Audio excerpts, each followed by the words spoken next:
Are you sad? Lonely? Tired? Hopeless? Anxious? Not enjoying the things you used to? Have you lost interest in this commercial already? These may be signs of the serious condition called being a human being. Have you tried binge drinking, overeating, and casual sex, but nothing helps? Don't be ashamed. You're not alone. Millions of people suffer with this condition. In fact, all people suffer with this condition. That's why there's Depression the Musical. A depressed girl's guide to depression. Depression the Musical is clinically proven to help you feel better about your own life. You don't even have to be clinically depressed to experience the benefits of this darkly humorous pop rock musical. About falling apart and putting yourself back together. 5 out of 5 therapists recommend Depression the Musical. Depression the Musical is not for everyone. Do not see Depression the Musical if you do not enjoy dark comedy or catchy pop rock tunes. Side effects may include abdominal pain from laughter, Red eyes from crying. Leg cramps from spontaneous dancing. or throat irritation from singing these catchy songs over and over. Ask your therapist if Depression the Musical is right for you. Depression the Musical. A depressed girl's guide to depression. Hello, my name is Kirsten Major, and I'm here with Marianne Pillsbury, the writer and reluctant star of Depression the Musical, a depressed girl's guide to depression. We're here to talk to Marianne about Depression the Musical going to the New York International Fringe Festival this August. We're also here because I live with Marianne and she didn't let me sleep for 3 days until I agreed to do this interview. Marianne, tell us a little bit about the history of the show and about it coming to the Fringe Festival.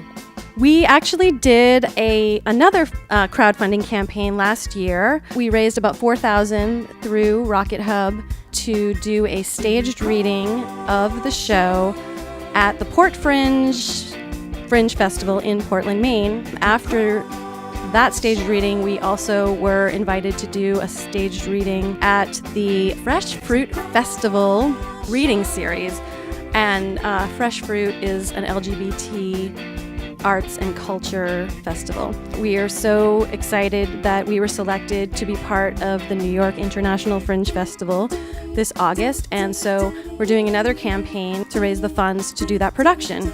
They provide the festival framework and they provide us with a venue in downtown Manhattan, and we get to do 5 performances there. And we're hoping that we will be able to use these performances as showcases to get producers, theater presenters, and other industry people to come and see the show.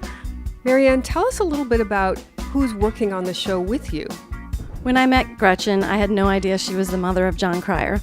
And she is a legend in the one-woman format. Gretchen and her writing partner, Nancy Ford, wrote the pioneering feminist show, I'm Getting My Act Together and Taking It on the Road. So another person that we're excited to work with who Gretchen has brought in is David Eggers, and he is a choreographer who's currently working on Broadway and assisting Kathleen Marshall. He worked on Nice Work If You Can Get It with Matthew Broderick.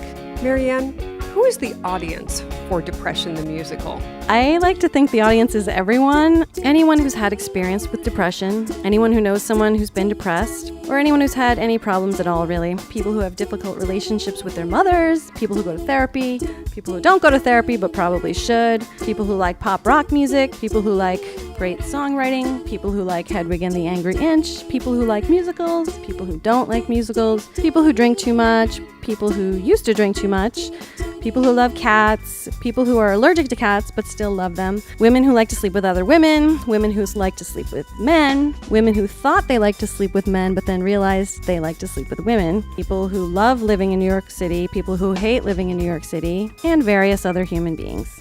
Marianne, how can people support your campaign?